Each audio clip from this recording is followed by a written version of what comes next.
អ្នកទាំងអស់គ្នាមេរៀនមុនគឺបង្ហាញអំពីចរន្តសំណល់ហើយនេះគឺបង្ហាញអ្នកបន្ទាប់អំពីចរន្ត lecture ដែលយើងបែរជាភាសាខ្មែរថាសភៅធំទូទៅដែលយើងប្រើប្រាស់វាសម្រាប់កត់ត្រាប្រភេទនេះទៅតាមក្រុមឈ្មោះរបស់វាណាជាខាងក្រោមនេះគឺបង្ហាញអ្នកអំពីទម្រង់ខ្លះៗដែលអ្នកទាំងអស់គ្នាត្រូវចងចាំពេលយើងធ្វើការចុះរាល់ការអ្នករៀនក៏ដាច់ខាតត្រូវដឹងតើនីតិវិធីការនៃការកត់ត្រារបស់សភៅធំទូទៅហ្នឹងចេញជាប្រមាណណាហើយនីតិវិធីមួយៗនេះគេកត់ត្រាយ៉ាងម៉េចគេហើយនីតិវិធីហ្នឹងមួយហ្នឹងគេប្រើប្រាស់សម្រាប់ធ្វើអីគេយើងចូលមកទី1គឺក្នុងខាងចំនួនរបស់នេះតើតើជាមួយនឹងនីតិវិធីការកត់ត្រាតាមT account ណាជាង time T account នេះគឺប្រើប្រាស់វាចំពោះការសរសេរដៃចំពោះអ្នកដែលគាត់កត់បាយការឬក៏អ្នកដែលត្រូវការរៀននីតិវិធីនេះមានភាពរហ័សជាងនីតិវិធីមួយទៀតណាតាមកន្លងរបស់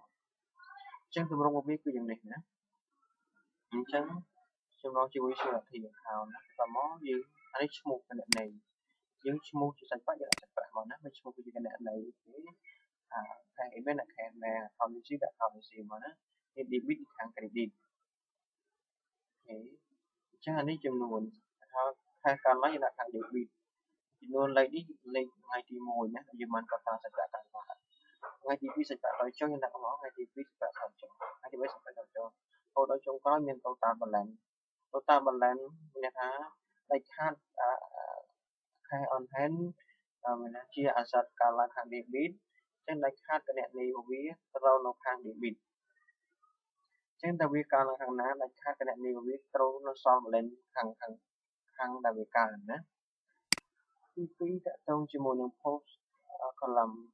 អញ្ចឹង post column មានក្រុមភេទនេះឈ្មោះក្រុមហ៊ុនឈ្មោះអតិថិជនឲ្យការយើង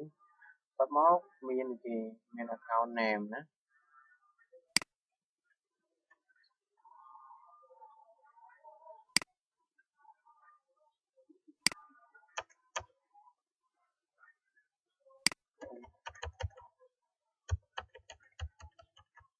ហើយទម្រង់វាណាចឹងទី1 account name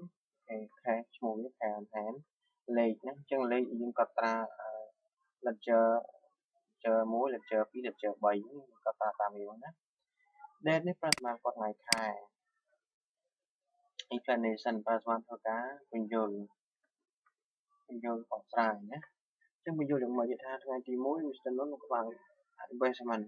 ចំនួនសាច់ប្រាក់ចំនួនប៉ុណ្ណេះទៅចូលក្នុងក្រុមហ៊ុនរបស់គាត់ដូចខាងមុនដែរណាជាមួយនឹងកលសម្បត្តិរបស់វាណាចឹងថ្ងៃទី2គាត់បានធ្វើអីទៀតមកអញ្ចឹងខ្ញុំមិនបង្ហាញថា PR នេះមកពីពេញថា post reference គេប្រើប្រាស់សម្រាប់កត់លេខយោចឹងអានេះយើងសងចេញពីក្នុងគេ journal 1ណា GL1 អញ្ចឹងដោយសារគេកត់លេខយោឬលេខគណនីអញ្ចឹង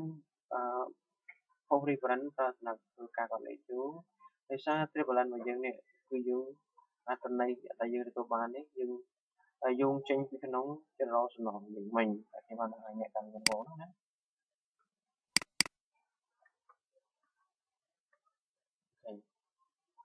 អញ្ចឹង journal page 1របស់យើងណា journal 1របស់យើងនេះតែយើងបានឲ្យអ្នកពីមុនណាអញ្ចឹងនេះឈ្មោះវាមកដាក់នេះដាក់តាមប្រភេទមួយមកណាពេលខ្ញុំសូមបញ្ជាក់ឡើងវិញទិន្នន័យរបស់ទូទៅគេប្រើប្រាស់សម្រាប់កត់លេខគណនីទៅតាមឈ្មោះនៅក្រុមរបស់វា